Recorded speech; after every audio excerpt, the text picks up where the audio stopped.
السلام علیکم ناظرین، آپ دیکھ رہے ہیں KPN-HD۔ میں ہوں سلمہ خالق۔ ظفرآباد محکمہ برقیات میں کرپشن، میٹروں کے نام پر صارفین سے لاکھوں روپے ہتھیانے کا انکشاف۔ 700 روپے مالیت کا میٹر 1650 سے 2500 روپے میں صارفین کو فروخت کیا جانے لگا۔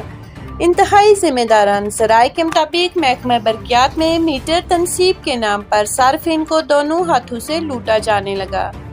میٹر کی اصل قیمت خرید 700 ہے، جبکہ ادارے کے افسران کمیشن کے لیے اس میٹر کو صارفین پر 1650 روپے میں فروخت کرتے ہیں۔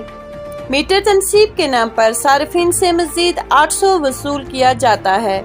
سول سوسائٹی تاجر کمیونٹی نے وزیر اعظم چیف سیکرٹری سے صورتحال کا نوٹس لینے اور اندھیر نگری کا نوٹس لینے کا مطالبہ کیا ہے۔ مزید نیوز اپڈیٹس کے لیے دیکھتے رہیے KPN-HD۔